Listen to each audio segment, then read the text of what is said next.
Hot Air, Cool People with Dr. Gunz, a podcast devoted to cool professionals with cool ideas for a planet full of hot air. Today's guest is Dr. Gordon McBean, a climate scientist whose decades-long career has shaped how governments and citizens understand the climate crisis. From helping found the Intergovernmental Panel on Climate Change to sounding the alarm on heat waves, floods, and the ethics of inaction, Gordon reflects on where we've been and where we urgently need to go. This episode is a call to listen, act, and collaborate because the science is clear and the time is now. One of the reasons I wanted to come and speak to you is just because of the longevity you've had and the career you've had in this space. And I was wondering if you could start off by giving us a brief overview of the current climate reality. Yes. We are now really in a situation, as the Secretary General of the United Nations said, code red for humanity. The latest report of the Intergovernmental Panel on Climate Change says it is unequivocal that humans are causing the climate change. And the report goes on in other sections to discuss how the impacts of heat waves and storms and droughts and those things will have a big impact across the world. And, over the decades, as you've been in this area, have you seen any changes regarding the type of climate science predictions that they're getting and the evolving climate realities?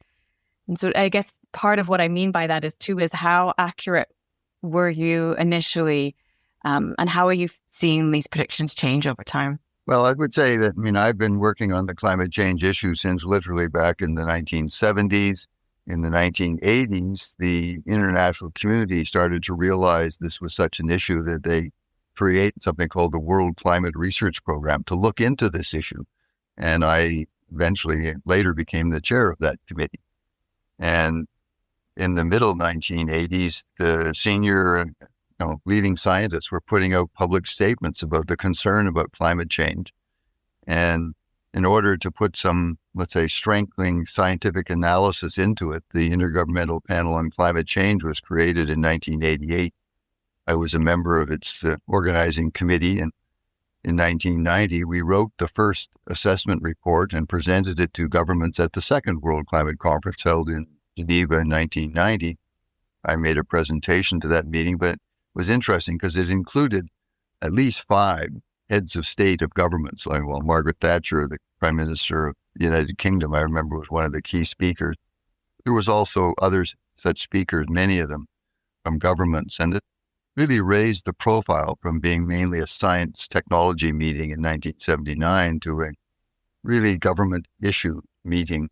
Now, for me and I think many other people, the Kyoto Protocol and other agreements like this, I was a teenager and then in university, and we felt so helpless, and we were listening to the news, waiting with bated breath to see if anything was going to happen. What was it like to be a scientist actually at these conventions and being on the inside? Well, let me just say that I became optimistic when Canada formally approved the Kyoto Protocol in 2004 by an act of Parliament. And Canada hosted the 2005 Climate Convention meeting in Montreal, with then Prime Minister Paul Martin in full attendance and Minister of Environment Stéphane Dion also. And it just seems as though that things seem to be really moving ahead. And then unfortunately, the election in 2006 resulted in the Liberal Party losing and the Conservative Party coming in. And eventually they just revoked the Kyoto Protocol. So things did not move forward at all in the Canadian context, but there was some action internationally, particularly in the European countries and a few others, and small island states becoming to be concerned about the effects of climate change on them in terms of sea level rise and the heat that would affect them in small island states. And so things were, let's say, a fairly relatively depressive period of time, but there was start of action again with the Paris Agreement in 2015, and also the Agreement on Disaster Risk Reduction, known as the Sendai Framework, and the Agreement on the Sustainable Development Goals, which brought together a complete package for the first time across all the issues because they are highly interconnected. The climate change is creating more disastrous events of hot days. The number of hot days is already going up, and it will increase in the number of hot days across Canada and around the world by very large amounts and having big impact on people. But we'll also have more severe weather events, storms, floods, and the Kyoto Protocol didn't directly address them in the same way as the Sendai Framework, also negotiated in Japan, did in the 2015 agreement. Do you think we'll ever get there in terms of, we have all these COP negotiations every year and they're always a little bit disappointing. Do you have optimism that we will actually reach a satisfactory agreement? The various COP meetings have brought along further discussion, but I guess I'm still not fully optimistic they're leading to results that are actually achievable, because they're mostly statements that governments will agree to do this and this and this. But the reality is that the number of greenhouse gas related emissions is going up in many places. Some countries are reducing it, but the overall global total is certainly not going down very much of it all. And we need to remove that gas. Once it's in place, it just stays there for a century. And the long reality of it is that we are going to have to deal with a warming, more stormy climate for decades to come. And so we need to do climate change adaptation to that reality of finding ways of having people not so impacted by hot days and support poorer people, people with health issues and others that are also being more affected. One of the really big problems with the whole climate issue has been that the action of climate change deniers, some motivated just by the, let's say, financials and other support they get from certain sectors of the oil and fossil fuel industries. And they've been putting together reports which are still being propagated around. There's an institute in Canada which calls themselves, quote, the Friends of Science. And they say that there is no climate change due to greenhouse gases changing. And the greenhouse gases are just better for us all. Well, that's scientifically not correct. And I've been speaking out about this for, several decades. I thought it was going to go moving away. It now seems to have, in some cases, resurged. I put out a paper in the Canadian Journal of Physics on the effect of these deniers in terms of the lack of action that's taken place, because it motivates certain organizations, certain politicians who want to deal with short-term issues, nothing beyond. And that's part of the trouble, is that climate change is quite frankly, a decadal, century global issue, and the costs and benefits are affecting everyone. But we need to realize it's something we need to take action on now, and not just wait and think, okay, we'll do it after the next election when we've got reelected or whatever. And I think that's unfortunate situation for us. And I think the medical community, the healthy people like you, have a real important role in motivating action, because it's been my experience that when I talk to public groups that I see the biggest response, the most positive sense of thinking, yes, we better do something, is when you identify the realities of the effect of hot days on children. We had hot days affecting elderly people. There was the terrible European, mostly in France, heat wave in 2004 or 5, whatever it was, in which over 50,000 people died, and many of them were elderly people living alone. And that was just terrible. And, we shouldn't be setting up a situation that allows this to happen. And we need to keep up our system to reduce the effects of the heat and recognize the reality that it's going to continue to get warm for at least the next 20, 30 years, even if we reduced our emissions to zero now. I'm somewhat encouraged by some recent nuclear physics studies that have shown they can create energy from nuclear fusion in ways that create no greenhouse gases.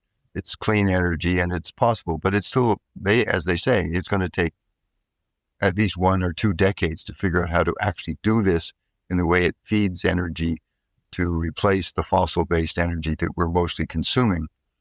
And so we need to find these processes of reducing the impacts of a heat situation and the risks of storms on all people, including the young people and the elderly, who seem to be most affected in these kind of issues, and the poorer people generally. Lower income people don't generally have the same, let's say, access to air-conditioned systems, or they're living in poor communities where the houses are not well built, so that they're more vulnerable to heavy rain and winds and that kind of thing. And so we're in a situation where we need action now for the benefit of all, including our own children and grandchildren. I've got 4 grandchildren, and this is important for them, and it's important for all grandchildren around the world, because it's really an international issue of intergenerational equity and ethics. The ethics of us doing this, to me, is just appalling. I couldn't agree more. I think there's important that we can also work on this together with the health community, so we can find ways of motivating things through. If I can put in just one small plug for what we've created, a new Canadian Association of Professionals in Climate Change, to bring together the disciplined experts in the health issues, the climate scientists, the engineers, the economists, the lawyers, because there are issues of equity and ethics, which are legal as well as health, as well as economics, and the solutions cross all of that spectrum of the disciplines. So climate change is not just a climate science, natural science issue. It's a global, all issues for all people. There's room for everyone, and we need everyone on this issue. But one of the things that I've learned is how few people in the health system really understand the true impacts of climate change on health. And so it seems like the conversations we're having right now, and where you look at where the action is, it's in mitigation, which is important. Yes, I think the healthcare professionals can take a big role in playing and addressing this issue. Yeah, I feel there isn't enough emphasis, though, on adaptation. And where do you think the balance is between mitigation and adaptation? I think there are some issues that we can really address collectively across all of these issues of dealing with the issues of climate change and health, but by working together across the disciplines, bringing together the health people, the healthcare professionals, and well as the community activists who can help bring these actions. I've worked with groups in the city of Toronto recently, a big session on the issues of hot days and health for affecting low-income people. And we need to have that kind of strategy of development, of bringing together people in a way that this will better address the issues, motivate the actions, and bring things together so we can, quite frankly, address climate change and hot days for all people. My final question for you, I think it's particularly relevant because I'm very curious about your answer, is where do you find hope? I find hope in the action of increasingly being undertaken by people across other issues, particularly you health people, is very important of us getting action, because that provides me with a feeling that this is not just an issue that will be in one domain of our society. And I'm also encouraged by the young people, the climate marchers, the people who will stand up and protest. That's why when I give again my talks, I speak to Rotary clubs, to high schools. I gave a 2-hour set of lectures to a local high school here in London, Ontario last week on these issues. And there was an interest and enthusiasm. And when you start talking about these issues, they start saying, well, yes, okay, yeah, we understand. How can we help? What can we do? And then we can get into details and start discussing action items. And we can then, let's say, move this issue ahead.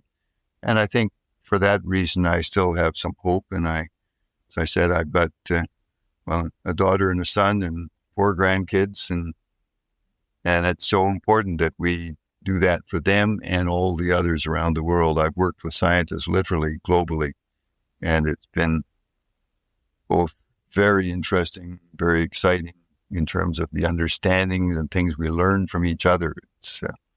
It's a team. We can make things happen better and more effectively. And so with the science brought together in that way, we can better address the issue and motivate the actions for politicians, for the private sector. Increasingly, we're seeing more interest in the private sector in some companies, and many others, there at least no longer denial. And that's encouraging. So let's hope, and I think there is hope. Let's move it ahead.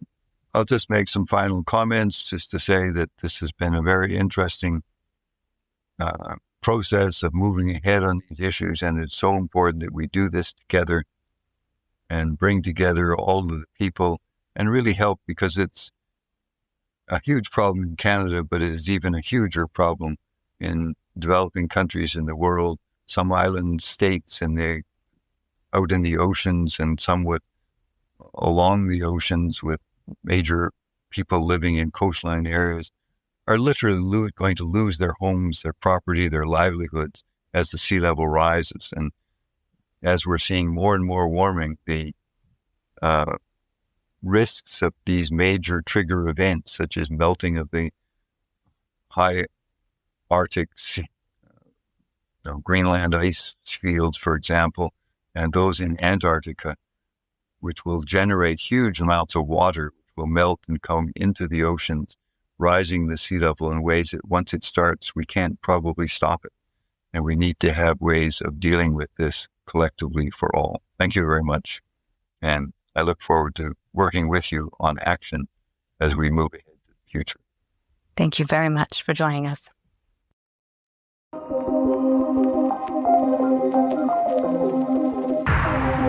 Thanks for listening to Hot Air, Cool People with Dr. Anna Gunz. In this episode, Dr. Gordon McBean reflected on decades of climate science and policy, from the early days of international agreements to today's growing sense of urgency.